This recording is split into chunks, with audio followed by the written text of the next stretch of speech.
Tonight, we are really pleased to have the Reverend Dr. Kyle Small with us.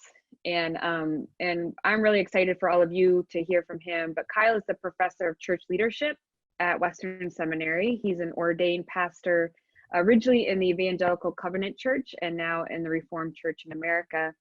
He and his wife, Lindsay, served as co-pastors for more than 12 years.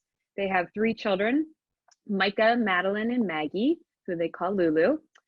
Kyle enjoys life most fully at the intersections of father, pastor, and professor.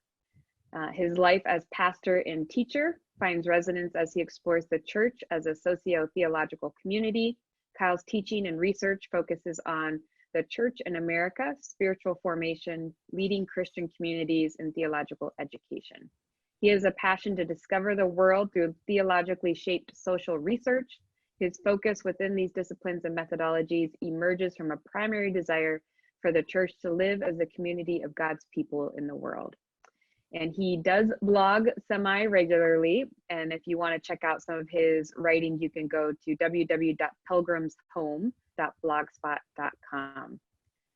And beyond that, Kyle is a great friend and he's a great listener. And I'm really excited for him to get to guide us in some of his wisdom around the act of listening. So thanks, Kyle.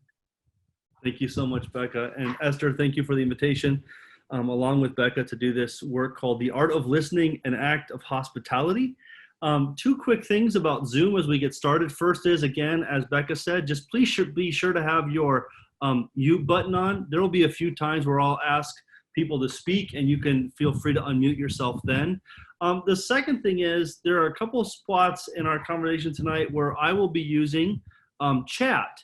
So if you're not familiar with chat, either on your phone or on your computer, at the bottom of your screen, it should say chat. Just open that box. If I give any wordy definitions, which as Becca read my bio, you can tell I have a tendency to be wordy at times.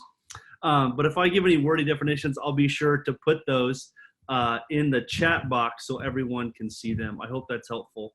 I won't put anything in the chat that I don't also make known verbally and audibly. So just so you know, keep yourself on mute and please look at the chat box. It's interesting, actually, today I'm in a little place down south of Holland called Sawyer, Michigan, and my dad and I have been putting in floor. It started off this morning. This is a new endeavor for us, something that we're trying for the first time. And the morning started off kind of rough, trying to figure out how to get this started, how to make an old cottage square. And my father, who has patience that surpasses mine, listened to me as I ranted about the difficulty of this job and quickly wanted to hire somebody else to do this work. He stuck with me with patience and suspending judgment. And ultimately we got to work, we figured it out. And in the end, we're about 60% done with the floor today. An act of hospitality is an act of empathy toward shared action and changing the world together. So when I think about listening as an act of hospitality, I'll say it this way. Listening is an endeavor of hospitality, of empathy, of slowness, and of presence on the way to forming collective action. It's not an end in itself to listen. Listening is moving towards something else. My hope is that as we learn to listen to one another as citizens of Holland, we will learn that we can actually move towards collective action to make Holland a better place, regardless of our religious background, our political leanings, our history in Holland, or our newness to Holland, but that together through listening, it can be one step, an endeavor on the way towards action. So I'll just put that little definition in the chat box.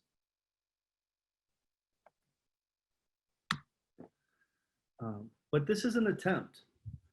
As an endeavor, it's an attempt.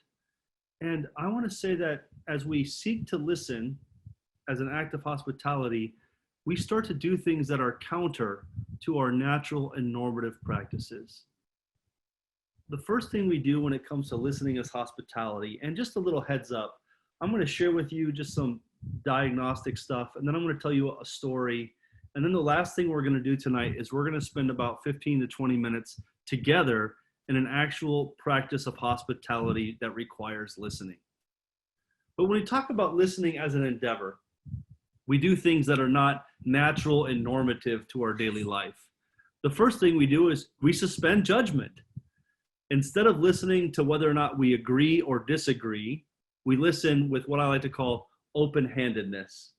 And if wherever you are, unless you're driving, just put your hands out and put them open. So the first thing we do as an act of hospitality is we suspend judgment.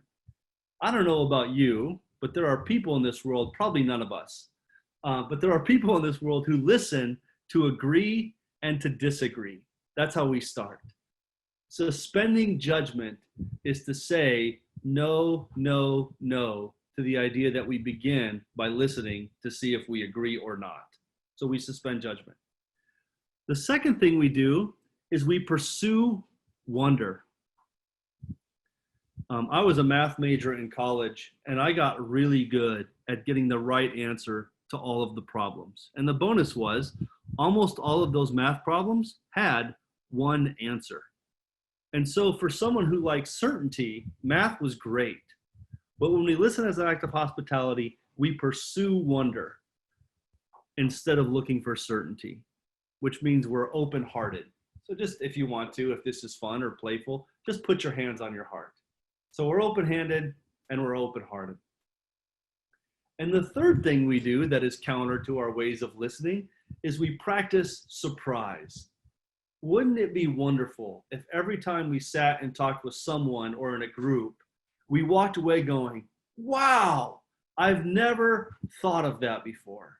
So practicing surprise is counter our nature of ensuring security, which is different than certainty. Security is this sense that we must be safe and learning new things is disruptive. But as hospitality, we look to be surprised. And we're not afraid of being surprised. So we're open-minded. We're open-handed, we're open-hearted, we're open-minded when it comes to listening as hospitality. Doing these three things is what I like to call free speech. Listening with free speech is suspending judgment, pursuing wonder, and practicing surprise. So let me tell you a quick story. I have a good friend whose name is Patrick. Patrick was a professor, he was a Lutheran pastor for a long time, and he's also a church consultant. Some of you may have heard this story before. But in the late 1980s and early 1990s, churches across the US, especially mainline Protestant churches, Lutherans, Methodists, Presbyterians, Episcopalians, many of them had partner congregations on Native American reservations across the country. Well, at this time, a lot of these mainline denominations were going through a bunch of mergers, and they were trying to figure out what to do with their congregations on the reservations. And one of the problems was that on the reservations, all the pastors were predominantly white people, not Native American people. So Patrick was invited to a consultation in a conference to help churches think about how to move from white leadership to Native American leadership, pastoral leadership in these churches. And Patrick packed up all of his stuff like a good consultant would do, his butcher block and his Post-it notes and his markers, and he drove from Minnesota to western South Dakota, or western Minnesota and eastern South Dakota. And he led a process of trying to get these churches to figure out what they should do differently. So the meeting started on a Monday morning at 9 o'clock. And after about an hour and a half, and if any of you are church-going folks, you know that we take a break, which means we drink coffee together. And during this coffee break, Patrick went up to one of his friends who's a Native American and said to him, "Friend, how is this going?" It had been about 90 minutes by now. And his friend said to him in a moment of real honesty, he took a slow, wise breath. And if you've ever done any work with Native American communities, or if you're Native American yourself, there's a pattern of speech that's different in my experience than my own, which is he took a breath and waited for Patrick to be done speaking. I often don't wait for you to finish speaking. I take a breath, hopefully, to get you to stop speaking so that I can then tell you what I think. I'm sure none of you can relate. But this friend took a slow, wise breath and said, Patrick, you have yet to learn to listen. Isn't that a great phrase? You have yet to learn to listen. And this slowed Patrick down and created some open-hearted space. And Patrick said back to his friend, would you teach me how to listen? And the man said, yeah. And so Patrick said, when we come back from our break, why don't you take responsibility for the next session? Why don't you figure out how to help us move forward? And I'll sit in the chair and listen. So they went back to the room, and they expected that Patrick would take a seat and his friend would go up to the podium and kind of hold court of the room. And instead, his friend returned to his chair. And the room was set up that it was a Native American person next to a predominantly white pastoral leader, and on around the room in pairs. And his friend sat down in his chair and said to the group, take out your Bibles and open to Luke chapter 10. And he read the text that was in front of them, a text that has lots of life. And the next person next to him read it again. And they read it 2 or 3 times, slowly and wisely. And then this friend said to the whole group, what is this text saying to us? Not to me, not to you, but to us, a community of leaders, Native American and white leaders of churches. What is this text saying to us? And they went slowly and wisely around the circle, letting people respond to the question. And over the course of a day, everyone shared. And at the end of the day, they said, if this is what the text is saying to us, then what shall we do?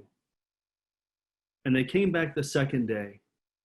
And because they had listened so deeply, not simply to one another, but to the text in front of them, they spent an hour and a half rehearsing what they said the day before in action statements, moving them to a transition plan. And over the course of the next 2 or 3 years, all of these congregations transitioned to Native American leadership in these congregations on Native American reservations. Well, Patrick packed up all of his goods and drove back to Minnesota. And he said to his students and to his consulting group, we're no longer doing this work the same way. Now, when we enter a community, we're going to read the chapter of Luke 10 from the Bible, and we're going to ask, what is this text saying to us? And they've done that for 20 years now. And as a teacher and pastor, I've given this gift of listening to many congregations, to all of my students, and to multiple pastoral colleagues. It slows us down. It wasn't, what does this text mean? It wasn't, what should we do with this text? It's, what is this text? What is the life of this text saying to our lives collectively? It slows us down with patience. It calls us into the presence of God and to one another. It suspends our judgment. We're no longer listening to agree or disagree. In some ways, I like to call it an exercise in gift giving. The life of the text gives a gift to you. You, as a speaker of the text, gives a gift to a partner. And then you listening to your partner talk about the text gives a gift back to you. So I want to practice this together. We're going to do something kind of bold. We're going to put you in breakout rooms here in a few minutes. And we're going to ask you to be in pairs. So let me explain how this works in our context. We're going to try to practice listening as an act of hospitality. It is going to ask you to do things that are uncomfortable and different. So we're going to read a text twice. It's actually going to be a poem. In my classes, we always use scripture, often Luke chapter 10 or Philippians chapter 2, but this evening we're going to use a poem. And we're going to read the text twice. I'll read it the first time, and Becca will read it the second time. And we're going to give you the gift of this text. Then I'm going to put you in breakout rooms where you will be with a relatively friendly stranger. The fact is, you're all a little bit strange, but you're also good friends to somebody. So we will share our strange friendliness with one another. And when you get into your groups, you will respond to one of two questions. Let me put them here so you can see them. Give me one quick second. You're going to respond to one of two questions. What is the life of this text saying to us? Every text is saying something, and it's trying to give life to the world. Secondly, you're not asking, what does this text mean to me, or what is this text saying to me? It's, what is the life of this text saying to us? And the us in this case is the citizens of Holland that are gathered together on this call. When you enter the breakout rooms, I'm going to use two people's names. So when you enter a breakout room, let's say that Ginger and Carol are partners. I'm not sure if that will be true, but let's just say that it is. Ginger, you get to go first, and you get to practice what we call free speech. So you will speak for 3 uninterrupted minutes. And what that means is that Carol is not going to go, yeah, right, right on completely. Let me respond. She's just going to quietly and as non-verbally and non-physically as she can, she's going to let her ears receive the gift that you give to her. I'll let you know when your 3 minutes are up. And then Carol, it will be your chance to talk for 3 uninterrupted minutes, again, with no verbal or physical feedback. That's a very different practice than most of us try. And when I'm teaching on Zoom, I love the nonverbal feedback. It's very helpful. But in this case, we're not going to do it. And then at the end of that, you've received a gift and you've given a gift. When we come back together from the breakout rooms into the main, I'm going to ask the question, what did you hear? And this is the challenging part. You are not going to share what you said, but you are clearly and concisely to share what you heard. And you are going to give the gift that your partner gave you to the whole Zoom call group. The hope is that when you give clearly and concisely what your partner gave you, they will feel affirmed and say, amen. And it's an act of hospitality. Also, it's the hope that the whole group receives the gift from you and we respond, thank you for this gift. And in this way, listening is a gift-giving exercise. So we're going to read the text twice. You're going to go into breakout rooms, answering one of two questions. What is the life of this text saying to us? Or if that is too abstract, the second question is, if you could ask any question of this text, what would you ask? You don't have to deal with both questions, just one. You'll each have 3 minutes. If you finish speaking at 1.5 minutes, just enjoy the 90 seconds of silence together. When we come back, again, you will not share what you said, you will share what you've heard. Are there any questions? If so, feel free to type them in the chat or unmute yourself and ask.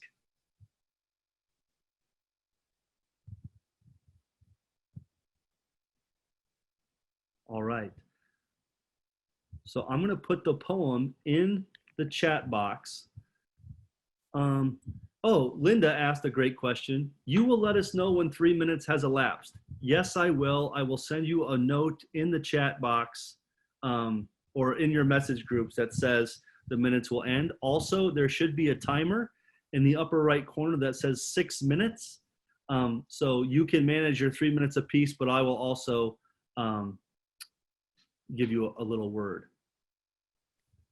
How do you determine who goes first? I'd love to say that's up to you, but if it's helpful, whoever's name comes first in the alphabet, first name in the alphabet, you get to go first, just to make it clear. All right. We're going to read the poem together. Let me do this. Becca, would you mind reading first?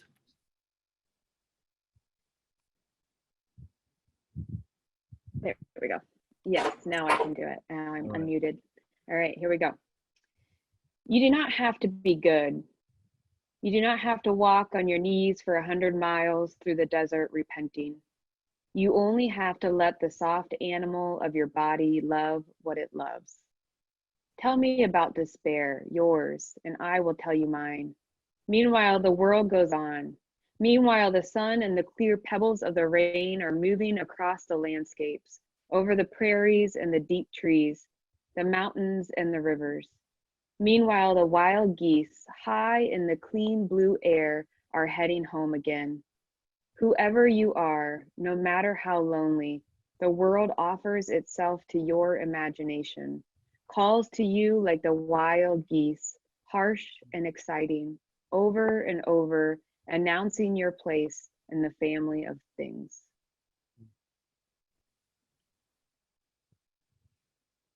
You do not have to be good. You do not have to walk on your knees for 100 miles through the desert repenting. You only have to let the soft animal of your body love what it loves. Tell me about despair, yours, and I will tell you mine. Meanwhile, the world goes on. Meanwhile, the sun and the clear pebbles of the rain are moving across the landscapes, over the prairies and the deep trees, the mountains and the rivers. Meanwhile, the wild geese high in the ocean blue air are heading home again. Whoever you are, no matter how lonely, the world offers itself to your imagination, calls to you like the wild geese, harsh and exciting, over and over, announcing your place in the family of things.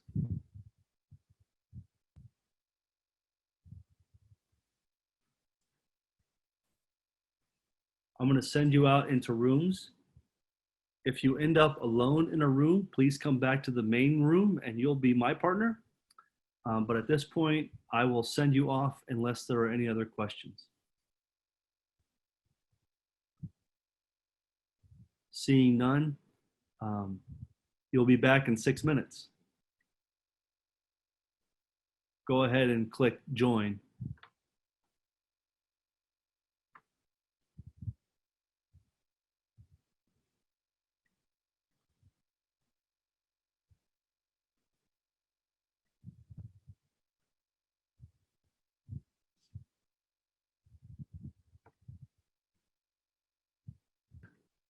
So this might be a challenge for us, but I trust that we're all smart enough to navigate Zoom. So I'm going to ask the question, what did you hear?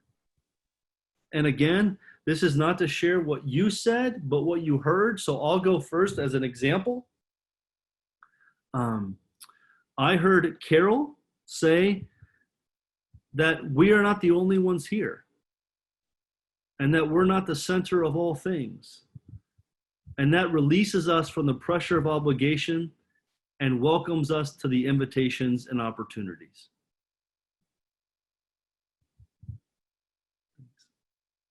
Others, what did you hear?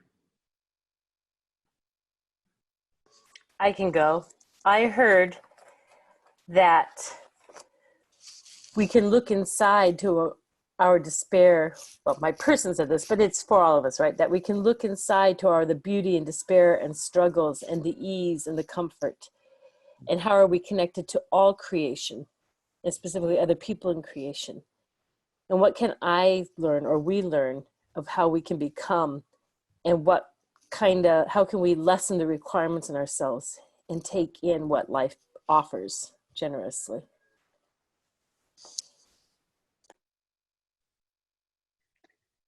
I heard, we're all in this together.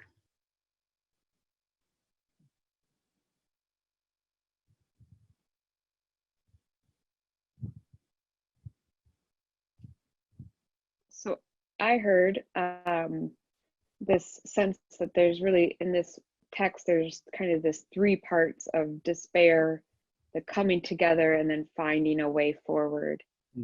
And and Rick really shared kind of this, even in this sense of COVID times, a common thread for him of sort of thinking about his ancestors and dealing with the flu of 1918 and finding kind of that thread of common humanity through time, that we've all struggled and had despair over time, and yet there's a way forward.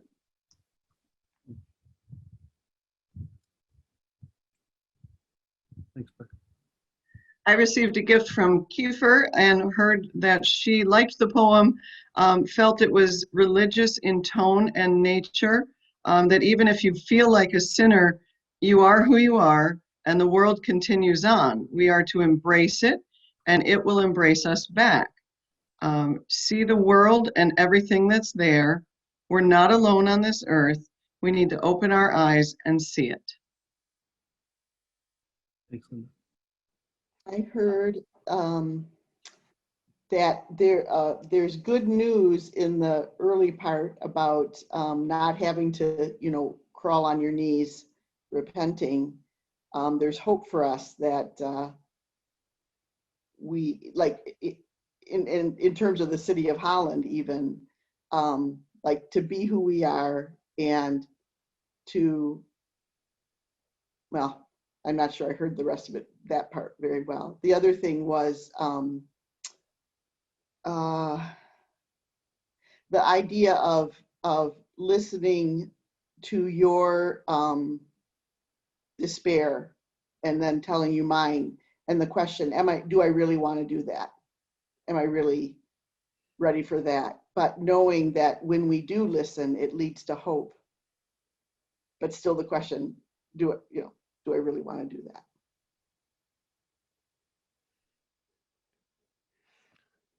I heard that Yolanda, who I spoke with and listened to, I hope, was mostly struck by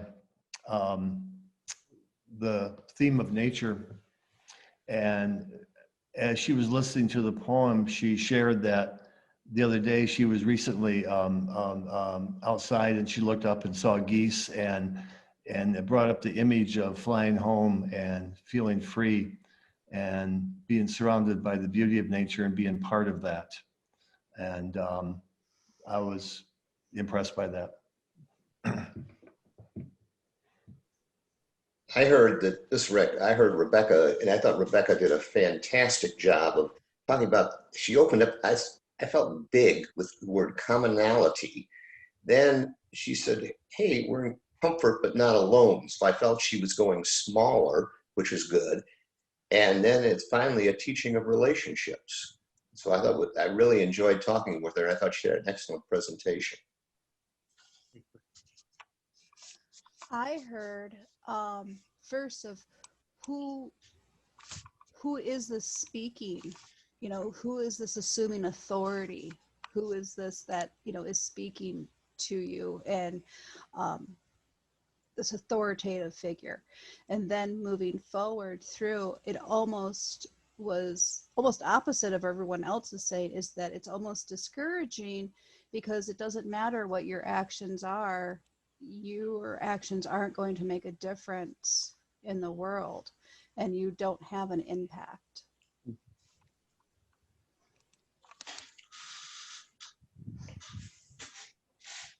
I heard from Esther that she actually has seen Indigenous people walk on their knees into a place of worship in the Church of Guadalupe in Mexico City.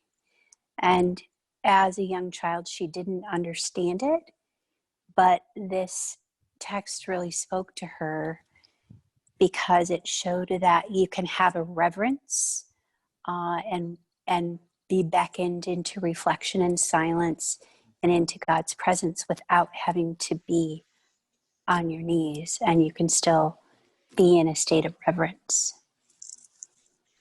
Thanks, Donna.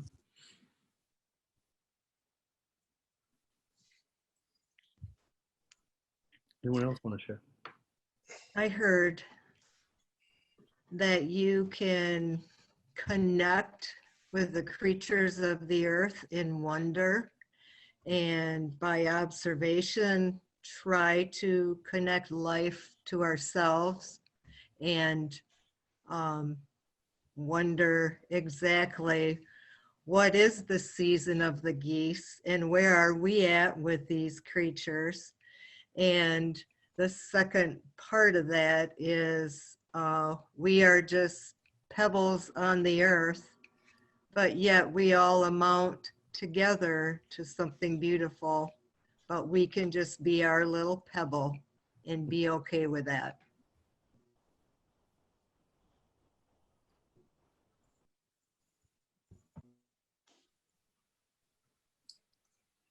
I heard from Donna, and it was so beautiful, the way she described the passage. And I'm embarrassed to say that I've forgotten, but I remember a couple of things. Donna talked about how we're all connected in some way, and how nature is part of that, and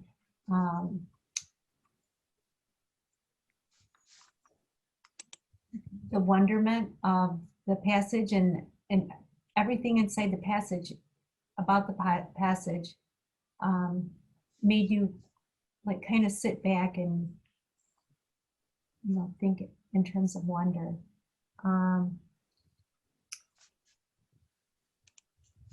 Donna, I'm so sorry.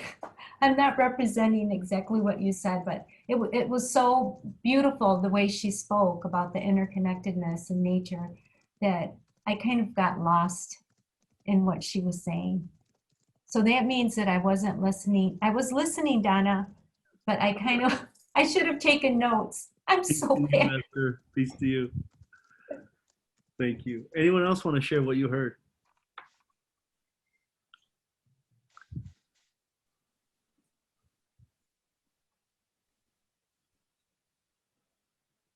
Well, let me make a move. I've been doing this now for about 15 years, a little bit more.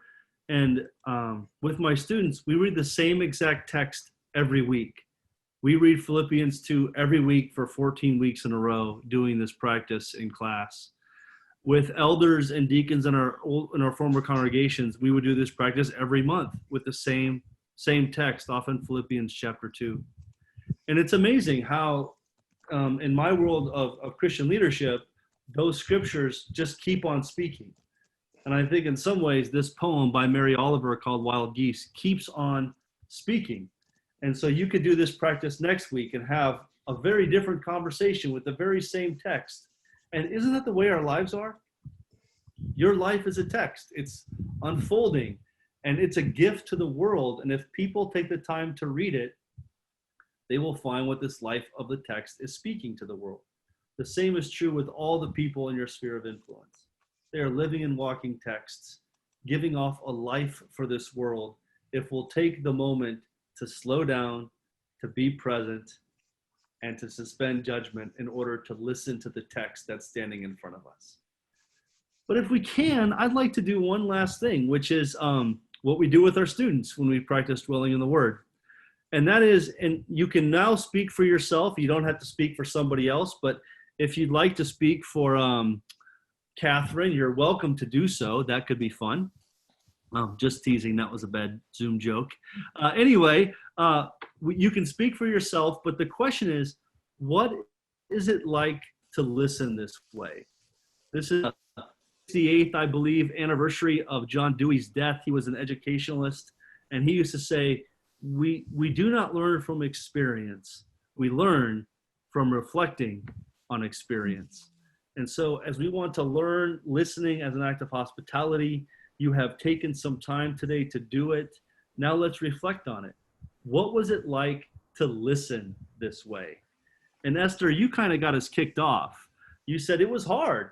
I got lost in the beauty of my friend's speech. That's what it was like to listen this way. But for others of you, if you're willing, what is it like to listen this way? And I might interject as we go. I did take notes because I was concerned about getting lost, and so I had that tension between wanting to perform well and be able to reflect that back, but really also try to let the beauty sinking in. Thank you. And I veered toward the side of taking some notes because Ginger had lots of wonderful things to say. Yeah. There are multiple ways to receive the gift. Taking notes is one. Thank you. I think it's really hard to listen without responding. And I don't mean even responding verbally, but I'm so used to communicating by acknowledging that I'm listening and nodding or, you know, giving a hand gesture or a smile. And I don't know if that's all bad. So there's an important piece to this practice of dwelling in the Word. I often call it, this is a gift of grace of listening. And the interesting thing about gifts and grace is that you can't beat yourself up if you don't do it perfectly or the right way. It's a gift, and how you receive it and how you practice it is indeed that. So be good to yourself and recognize that we're trying to learn this. When it comes to the act of listening, which is a nice gift in terms of helping someone keep talking and showing that you're engaged, sometimes we can find ourselves nodding in an affirmation while someone's saying something that we completely are saying no, like this. And so to resist the physicality of listening is to suspend, again, the verbal and nonverbal cues of the agree to disagree framework many of us listen in. Again, this is not right or wrong or good or bad. It's a practice to try on for a while. Thanks so much, Ginger. That was really great. Anyone else? What was it like to listen this way? I'm not signed up for the class. I'm just in with Bill. But to me, it's sort of freeing because you're not planning in your head how you're going to respond when it's your turn. You're actually free to listen and to take in from what they say, at least for me. That's great.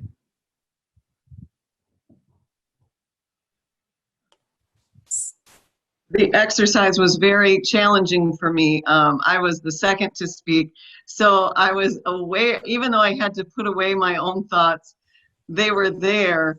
And I'm a passionate person with strong convictions, and so it was challenging for me to just push that aside, what I thought or what I might say, and just really concentrate on my person. Paul and I could not, we couldn't get to our assigned person. So we talked to one another. And I have had a problem for years and years about wanting to respond to the speaker. I can hardly wait to say what's going through my head. And I blame part of it on my age because I think, oh, by the time this person gets done talking, I'm going to completely forget what it was I wanted to respond to. But I love this. I love the poem. Paul and I just talked to each other because we couldn't get our audio to talk to our assigned people, and I'm very sorry for that. But it was an exercise that I need to practice, to just listen, which was lovely. Thank you. Jane, thank you so much. I'll just share a quick little anecdote. I walked across the north of Spain about a year ago on something called the Camino de Santiago. Oh, And the first 5 days, I was full on my male American self on an adventure to conquer the 500 miles. And I was walking fast, much like we listen and speak speedily so we don't forget or we don't lose our thought or whatever else. And about 5 days in, I developed a blister on the back of my foot, about a third the size of my head. And it utterly shut down my body where I couldn't walk. And we often say on the Camino, if you don't want to slow down to the pace of the Camino will slow you down to its own pace. And this practice of giving people 3 minutes of uninterrupted free speech is a little bit like the Camino, saying, you'll get your time. But if you don't want to practice the time of the way will make you practice its own time. And so I really appreciate that, because I think that that speedy thinking and speedy speaking is something that's so basic and normative in our natural and normal ways of communication. So Jane, thank you for letting us into your story a little bit. Thank you. Anyone else? Go ahead. I have something else, responding actually to the author of the poem. I was telling this to Ginger that I think because it's fall, I was presuming it was a fall poem, but I did go and just look it up because I was so curious that geese only spend like 4 months in the north, and we think of them as Canadian geese. In the north, the summer is their home, but when they migrate to the southern U.S., they're actually down there for more like 7 or 8 months. So all this, I was perceiving this as a fall time poem, and maybe it is because they're actually heading home to the south. The geese probably don't think of the north any more of their home than the south do, where we tend to think, well, they're going south for the winter, but they really belong to us. Maybe it's not the other way around, but all the ways. Thank you. I think that's an important way of listening, is that, and actually Esther, you did this too in your response to Donna, is this sense of when we listen to one another, there's so much knowledge and experience in our own lives that comes to life in these texts, that by giving one another space, this is the practicing surprise. I never knew that. And our own knowledge base and our own growth mindset can help us discover things from speakers if we're slow enough to give them time to share the story. So whether it's the story from the church in Guadalupe and that you mentioned, being on your knees, or this knowledge, Catherine, that you brought to us. But there's so much in our lives that we can bring to one another if we slow down and engage with wonder. Anyone else? What was it like to listen this way? I do have a question.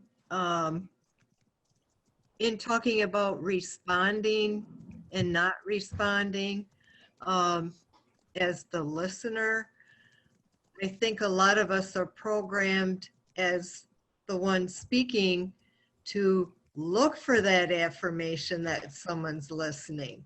So that takes practice too, to, I guess, maintain eye contact and body language that would tell someone you're listening without the nodding and everything else. So I think it goes both ways of practicing that. That's really helpful, Ginger. I think you're exactly right. That's so much of our communication practices, which are not bad. They're necessary in so much of our life for feedback. But there is this question about what would it be like if when we spoke, we weren't getting instantaneous gratification through people's verbals and nonverbals? Would we still have the trust to offer ourselves to others, and would others receive ourselves from them? It's a great question, Ginger, and a great observation.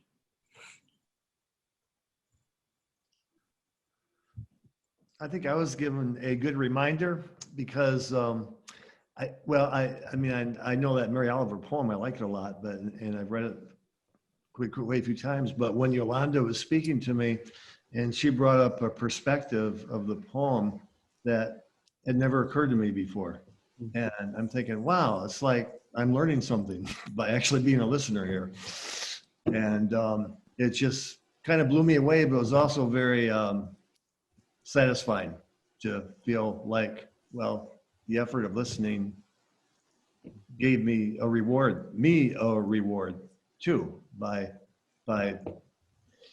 being able to gain some insight. That's brilliant. Thank you so much. Donna, did you have something? This takes a different spin in what we're talking about, but being assured that someone is listening provides a space to experiment with language and experiment with imagination that is more free than if you're not assured that that's a safe space. So that was interesting to experience that. And you did experience that as a safe, open, hospitable space? Yes, definitely. Anything in particular that your partner did that made it that way for you? Well, I know she follows instructions, and that's what you told us to do. Thank you. I'm a rule follower, but I want to tell you that I got lost in what Donna was saying. It was so beautiful and poetic that it was so, I don't know. I have to slow down. I'm always trying to do something, and my mind goes like this. And that, when you were talking about the poem, I got lost in what you were saying, and it was so beautiful.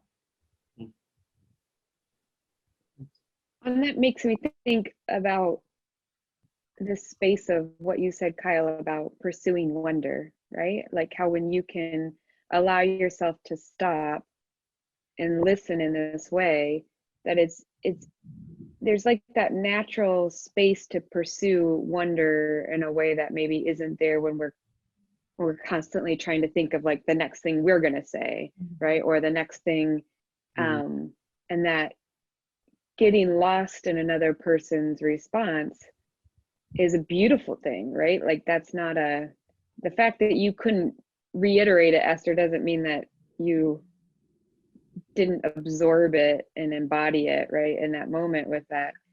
And it makes me just think about like, what would this look like if we could put a text between us more often to have conversations around, rather than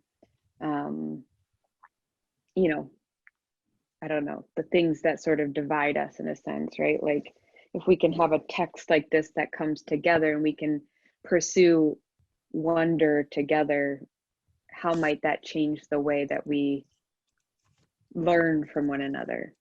Because I know I learned a lot from Rick just in our few minutes of just hearing from him, like how he read and absorbed that poem. And I think that's the gift of it, right? Is we all have different lenses that we're going to see it through. Yeah, that's helpful, Becca. Thank you. Hearing all of you talk makes me think more about how we all are so, as Esther said, geared to produce and perform. And listen to another person is a gift to them. But to receive is the harder part. So maybe we're all learning better to be receivers rather than performers. That's so helpful. I want to say thank you to everyone who's taken the risk to share something in this group where we don't all know each other well.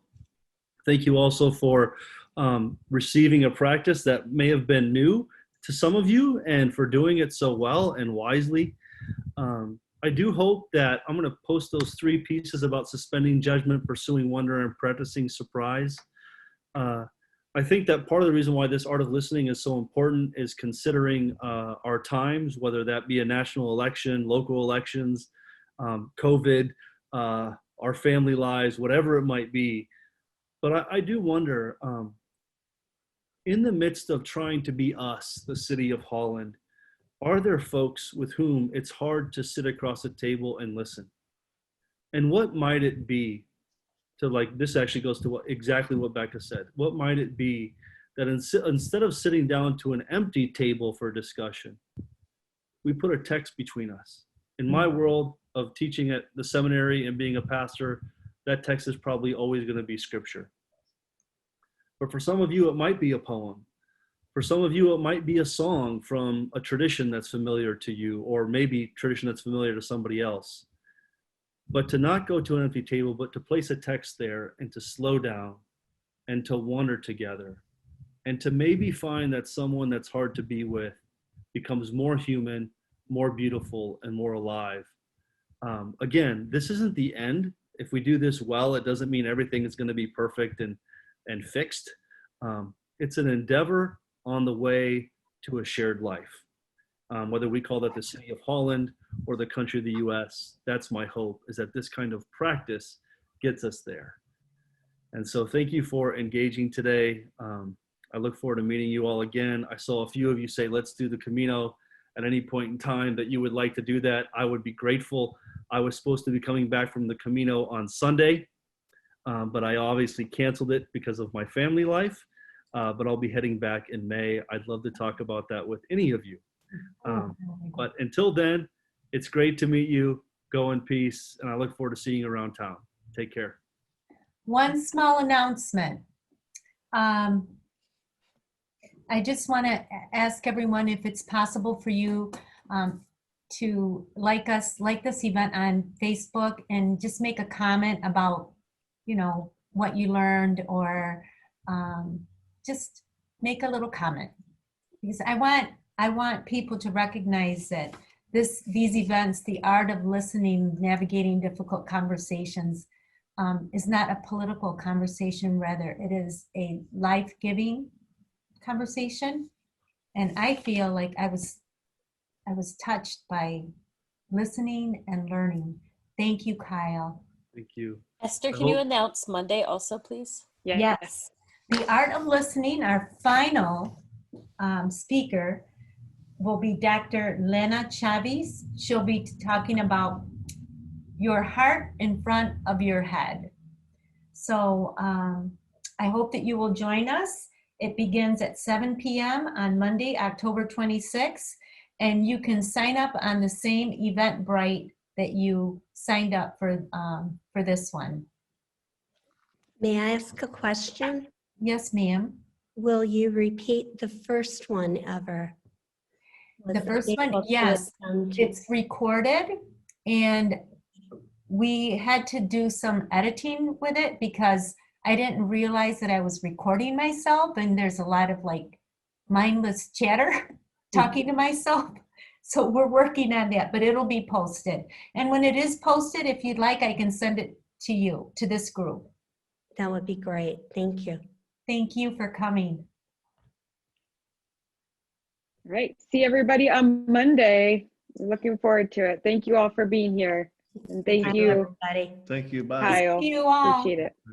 Bye. Kate and Paul. Bye, Yolanda. Thank you, Kyle. Bye, Yolanda.